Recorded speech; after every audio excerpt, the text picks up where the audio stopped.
त्रिदलं त्रिगुणाकारं त्रिनेत्रं च त्रिधायुधं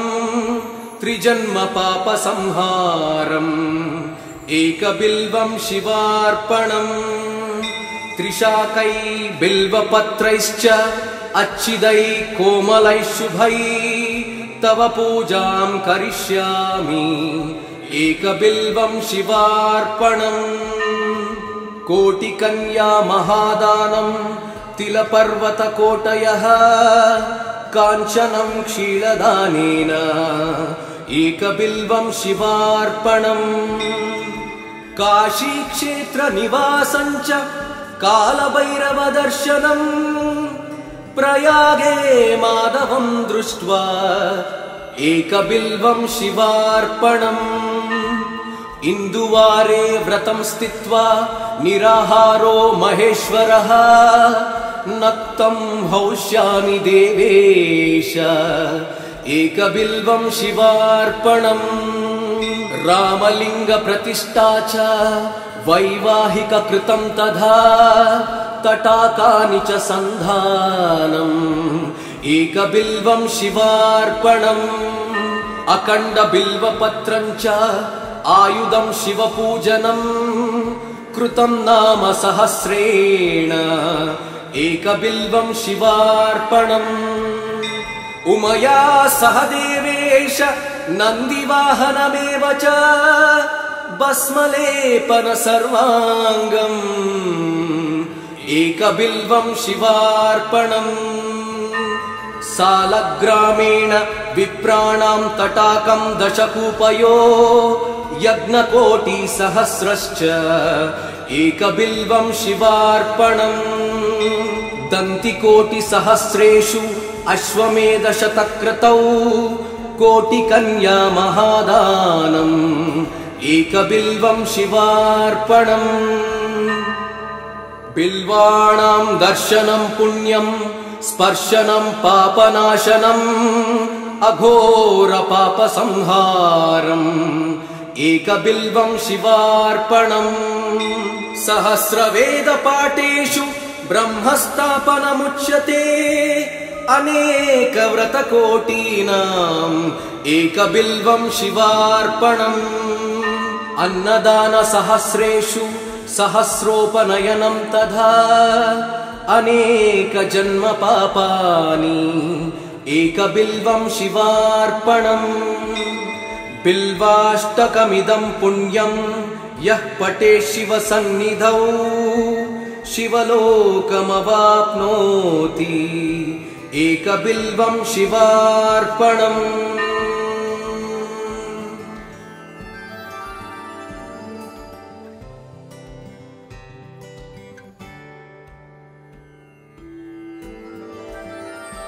त्रिदलं त्रिगुणाकारं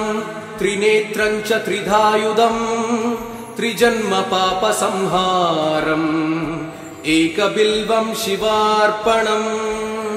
त्रिशाकै बिल्वपत्रैश्च अच्छिदै कोमलैः शुभै तव पूजां करिष्यामि एकबिल्वं शिवार्पणम्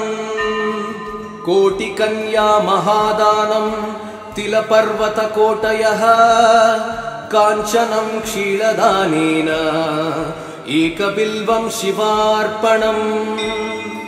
काशीक्षेत्रनिवासं च कालभैरवदर्शनम् प्रयागे माधवं दृष्ट्वा एकबिल्वं शिवार्पणम् इन्दुवारे व्रतं स्थित्वा निराहारो महेश्वरः नक्तं हौष्यामि देवेश एकबिल्वं शिवार्पणम् रामलिङ्गप्रतिष्ठा च वैवाहिककृतं तथा तटाकानि च सन्धानम् एकबिल्वं शिवार्पणम् अखण्डबिल्वपत्रं च आयुधं शिवपूजनं कृतं नाम सहस्रेण एकबिल्वं शिवार्पणम् उमया सह देवेश नन्दिवाहनमेव च भस्मलेपन सर्वाङ्गम्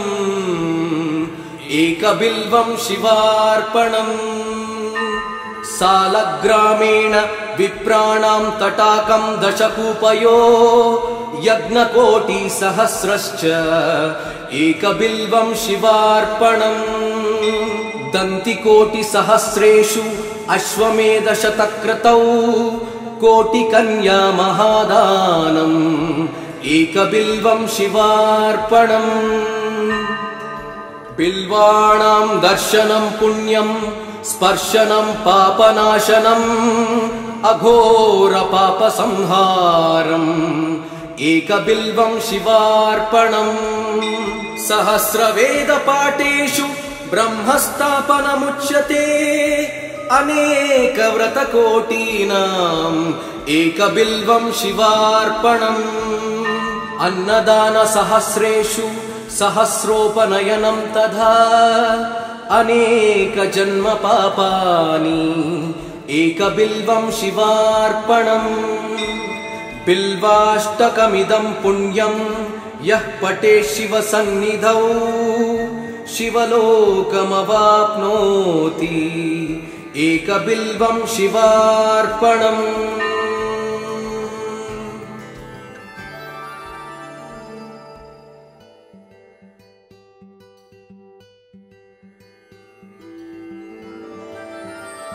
त्रिदलं त्रिगुणाकारं त्रिनेत्रं च त्रिधायुधं त्रिजन्म पापसंहारम् एकबिल्वं शिवार्पणम् त्रिशाकै बिल्वपत्रैश्च अच्छिदै कोमलैः शुभै तव पूजां करिष्यामि एकबिल्वं शिवार्पणम् कोटिकन्या महादानं तिलपर्वतकोटयः काञ्चनं क्षीरदानेन एकबिल्वं शिवार्पणम् काशीक्षेत्रनिवासं च कालभैरवदर्शनम् प्रयागे माधवं दृष्ट्वा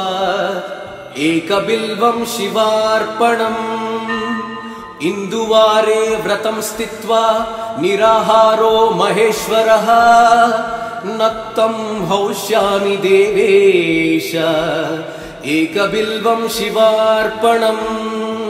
रामलिङ्गप्रतिष्ठा च वैवाहिककृतं तथा तटाकानि च सन्धानम् एकबिल्वं शिवार्पणम् अखण्डबिल्वपत्रं च आयुधं शिवपूजनं कृतं नाम सहस्रेण एकबिल्वं शिवार्पणम् उमया सह देवेश नन्दिवाहनमेव च भस्मलेपन सर्वाङ्गम् एकबिल्वं शिवार्पणम् सालग्रामेण विप्राणां तटाकं दशकूपयो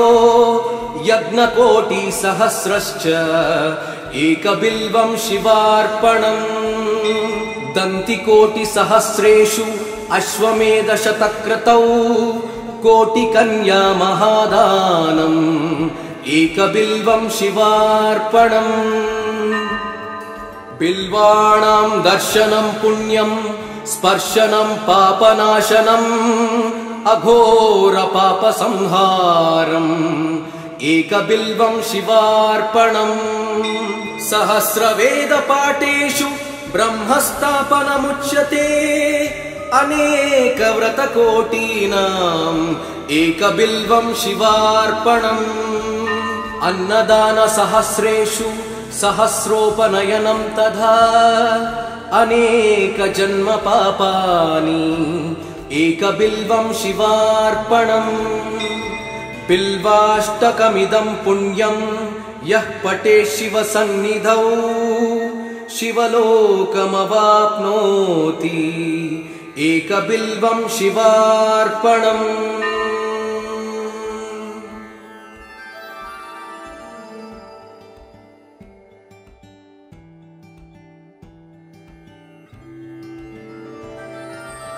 त्रिदलं त्रिगुणाकारं त्रिनेत्रं च त्रिधायुधं त्रिजन्म पापसंहारम् एकबिल्वं शिवार्पणम् त्रिशाकै बिल्वपत्रैश्च अच्छिदै कोमलैः शुभै तव पूजां करिष्यामि एकबिल्वं शिवार्पणम् कोटिकन्या महादानं तिलपर्वतकोटयः काञ्चनं क्षीरदानेन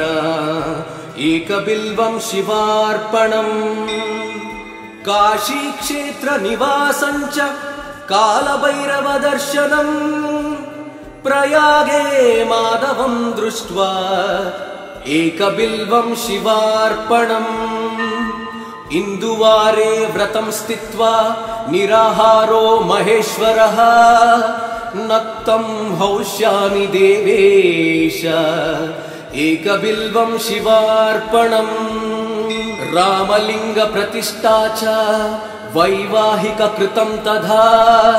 तटाकानि च सन्धानम्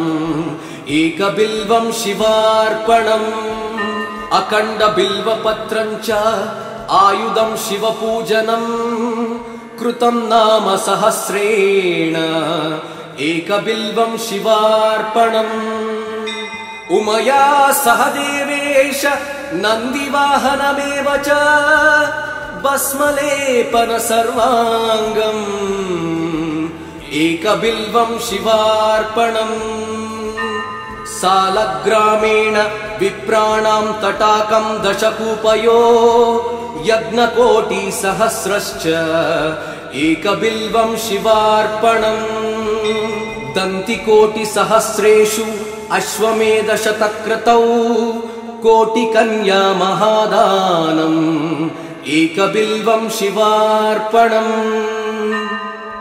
बिल्वाणां दर्शनं पुण्यं स्पर्शनं पापनाशनम् अघोरपापसंहारम् एकबिल्वं शिवार्पणम् सहस्रवेदपाठेषु ब्रह्मस्थापनमुच्यते अनेकव्रतकोटीनाम् एकबिल्वं शिवार्पणम् अन्नदानसहस्रेषु सहस्रोपनयनं तथा अनेकजन्मपापानि एकबिल्वं शिवार्पणम् बिल्वाष्टकमिदं पुण्यं यः पठेत् शिवसन्निधौ शिवलोकमवाप्नोति एकबिल्वं शिवार्पणम्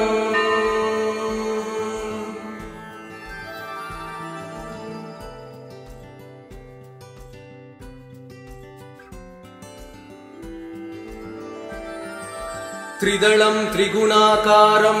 त्रिनेत्रं च त्रिधायुधं त्रिजन्मपापसंहारम्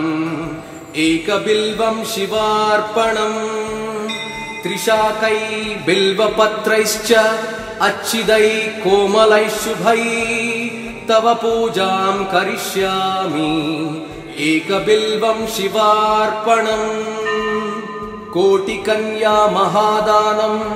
तिलपर्वतकोटयः काञ्चनं क्षीरदानेन एकबिल्वं शिवार्पणम् काशीक्षेत्रनिवासं च कालभैरवदर्शनम् प्रयागे माधवं दृष्ट्वा एकबिल्वं शिवार्पणम् इन्दुवारे व्रतं स्थित्वा निराहारो महेश्वरः नक्तं हौष्यामि देवेश एकबिल्वं शिवार्पणम् रामलिङ्गप्रतिष्ठा च वैवाहिककृतं तथा तटाकानि च सन्धानम् एकबिल्वं शिवार्पणम् अखण्डबिल्वपत्रं च आयुधं शिवपूजनम् कृतं नाम सहस्रेण एकबिल्वं शिवार्पणम् उमया सह देवेश नन्दिवाहनमेव च भस्मलेपन सर्वाङ्गम् एकबिल्वं शिवार्पणम् सालग्रामेण विप्राणां तटाकं दशकूपयो यज्ञकोटिसहस्रश्च एकबिल्वं शिवार्पणम् दन्तिकोटिसहस्रेषु अश्वमेधशतक्रतौ कोटिकन्या महादानम् एकबिल्वं शिवार्पणम् बिल्वाणां दर्शनं पुण्यं स्पर्शनं पापनाशनम् अघोरपापसंहारम् एकबिल्वं शिवार्पणम् सहस्रवेदपाठेषु ब्रह्मस्थापनमुच्यते अनेकव्रतकोटीनाम् एकबिल्वं शिवार्पणम् अन्नदानसहस्रेषु सहस्रोपनयनं तथा अनेकजन्मपापानि एकबिल्वं शिवार्पणम् बिल्वाष्टकमिदं पुण्यं यः पठेत् शिवसन्निधौ शिवलोकमवाप्नोति एकबिल्वं शिवार्पणम्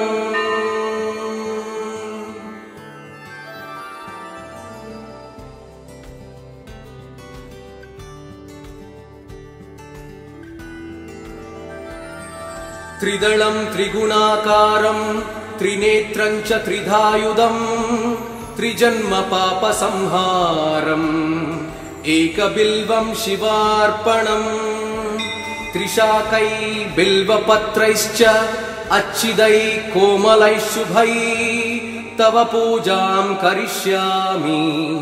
एकबिल्वं शिवार्पणम् कोटिकन्या महादानं तिलपर्वतकोटयः काञ्चनं क्षीरदानेन एकबिल्वं शिवार्पणम् काशीक्षेत्रनिवासं च कालभैरवदर्शनम् प्रयागे माधवं दृष्ट्वा एकबिल्वं शिवार्पणम् इन्दुवारे व्रतं स्थित्वा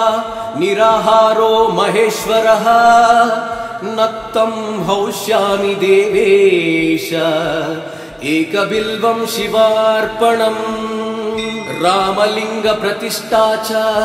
वैवाहिककृतं तथा तटाकानि च सन्धानम् एकबिल्वं शिवार्पणम् अखण्डबिल्वपत्रं च आयुधं शिवपूजनं कृतं नाम सहस्रेण एकबिल्वं शिवार्पणम् उमया सह देवेश नन्दिवाहनमेव च भस्मलेपन सर्वाङ्गम् एकबिल्वं शिवार्पणम् सालग्रामेण विप्राणां तटाकं दशकूपयो यज्ञकोटिसहस्रश्च एकबिल्वं शिवार्पणम् दन्तिकोटिसहस्रेषु अश्वमेधशतक्रतौ कोटिकन्या महादानम् एकबिल्वं शिवार्पणम् बिल्वाणां दर्शनं पुण्यं स्पर्शनं पापनाशनम् अघोरपापसंहारम् एकबिल्वं शिवार्पणम् सहस्रवेदपाठेषु ब्रह्मस्थापनमुच्यते अनेकव्रतकोटीनाम् एकबिल्वं शिवार्पणम् अन्नदानसहस्रेषु सहस्रोपनयनं तथा अनेकजन्मपापानि एकबिल्वं शिवार्पणम् बिल्वाष्टकमिदं पुण्यं यः पठेत् शिवसन्निधौ शिवलोकमवाप्नोति एकबिल्वं शिवार्पणम्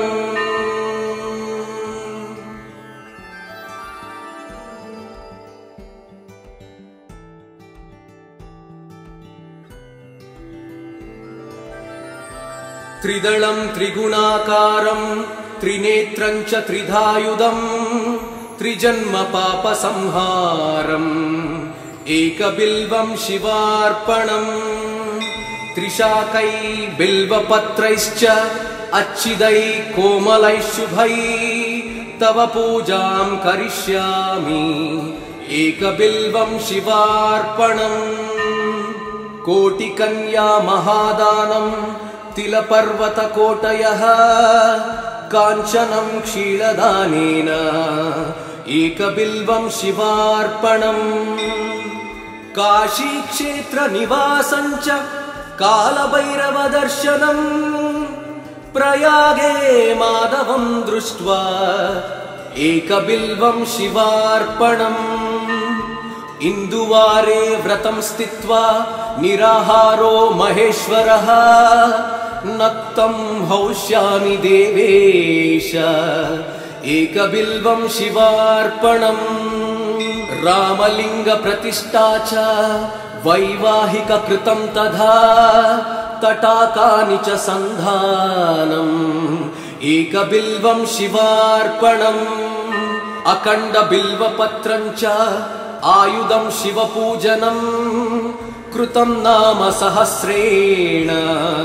एकबिल्वं शिवार्पणम् उमया सह देवेश नन्दिवाहनमेव च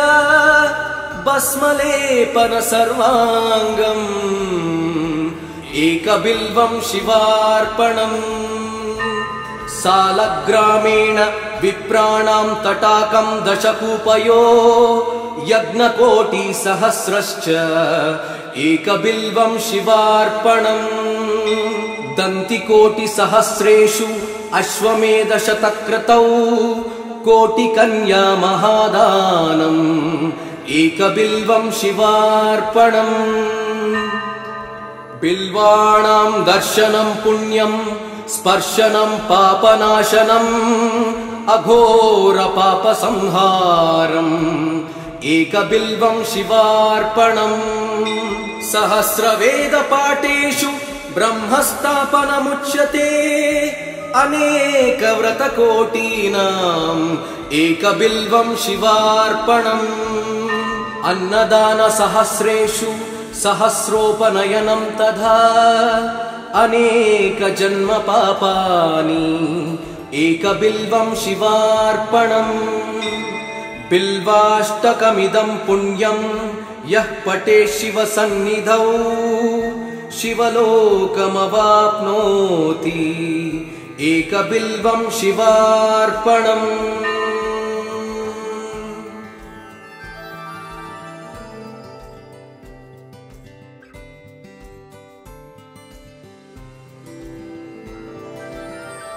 त्रिदलं त्रिगुणाकारं त्रिनेत्रं च त्रिधायुधं त्रिजन्मपापसंहारम् एकबिल्वं शिवार्पणम् त्रिशाकै बिल्वपत्रैश्च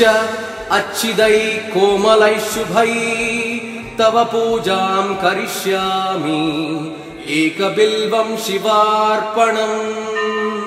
कोटिकन्या महादानं तिलपर्वतकोटयः काञ्चनं क्षीरदानेन एकबिल्वं शिवार्पणम् काशीक्षेत्रनिवासं च कालभैरवदर्शनम् प्रयागे माधवं दृष्ट्वा एकबिल्वं शिवार्पणम् इन्दुवारे व्रतं स्थित्वा निराहारो महेश्वरः नक्तं हौष्यामि देवेश एकबिल्वं शिवार्पणम् रामलिङ्गप्रतिष्ठा च वैवाहिककृतं तथा तटाकानि च सन्धानम् एकबिल्वं शिवार्पणम् अखण्डबिल्वपत्रं च आयुधं शिवपूजनम् कृतं नाम सहस्रेण एकबिल्वं शिवार्पणम् उमया सह देवेश नन्दिवाहनमेव च भस्मलेपन सर्वाङ्गम् एकबिल्वं शिवार्पणम्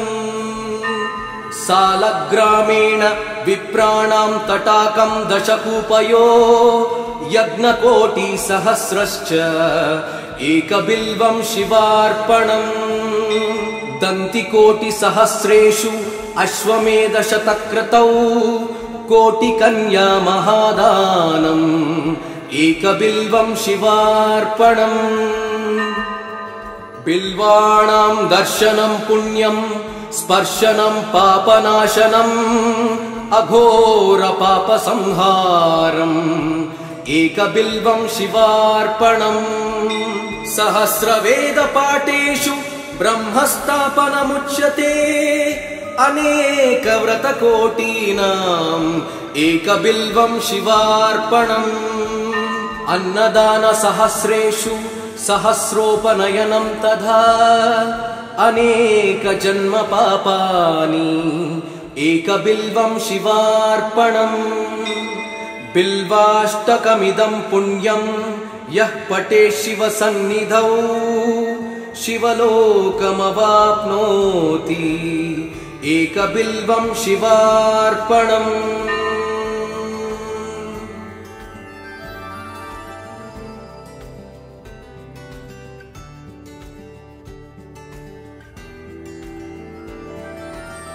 त्रिदलं त्रिगुणाकारं त्रिनेत्रं च त्रिधायुधं त्रिजन्म पापसंहारम् एकबिल्वं शिवार्पणम् त्रिशाकै बिल्वपत्रैश्च अच्छिदै कोमलैः शुभै तव पूजां करिष्यामि एकबिल्वं शिवार्पणम् कोटिकन्या महादानं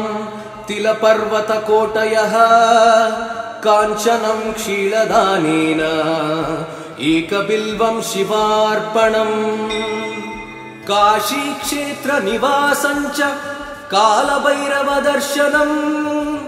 प्रयागे माधवं दृष्ट्वा एकबिल्वं शिवार्पणम् इन्दुवारे व्रतं स्थित्वा निराहारो महेश्वरः नक्तं हौष्यामि देवेश एकबिल्वं शिवार्पणम्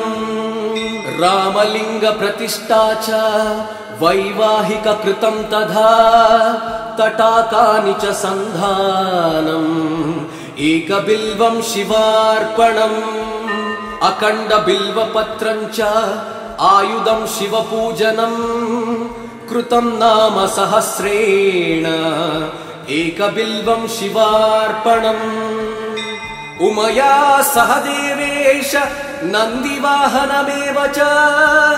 भस्मलेपन सर्वाङ्गम् एकबिल्वं शिवार्पणम् सालग्रामेण विप्राणां तटाकं दशकूपयो यज्ञकोटिसहस्रश्च एकबिल्वं शिवार्पणम् दन्तिकोटिसहस्रेषु अश्वमेधशतक्रतौ कोटिकन्या महादानम् एकबिल्वं शिवार्पणम् बिल्वाणां दर्शनं पुण्यं स्पर्शनं पापनाशनम् अघोर पापसंहारम् एकबिल्वं शिवार्पणम् सहस्रवेदपाठेषु ब्रह्मस्थापनमुच्यते अनेकव्रतकोटीनाम् एकबिल्वं शिवार्पणम् अन्नदानसहस्रेषु सहस्रोपनयनं तथा अनेकजन्म पापानि एकबिल्वं शिवार्पणम् बिल्वाष्टकमिदं पुण्यं यः पठेत् शिवसन्निधौ शिवलोकमवाप्नोति एकबिल्वं शिवार्पणम्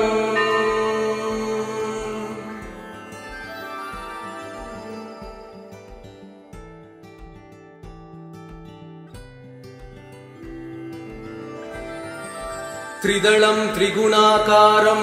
त्रिनेत्रं च त्रिधायुधं त्रिजन्म पापसंहारम् एकबिल्वं शिवार्पणम् त्रिशाकै बिल्वपत्रैश्च अच्छिदै कोमलैः शुभै तव पूजां करिष्यामि एकबिल्वं शिवार्पणम् कोटिकन्या महादानं तिलपर्वतकोटयः काञ्चनं क्षीरदानेन एकबिल्वं शिवार्पणम् काशीक्षेत्रनिवासं च कालभैरवदर्शनम् प्रयागे माधवं दृष्ट्वा एकबिल्वं शिवार्पणम् इन्दुवारे व्रतं स्थित्वा निराहारो महेश्वरः नक्तं हौष्यामि देवेश एकबिल्वं शिवार्पणम् रामलिङ्गप्रतिष्ठा च वैवाहिककृतं तथा तटाकानि च सन्धानम्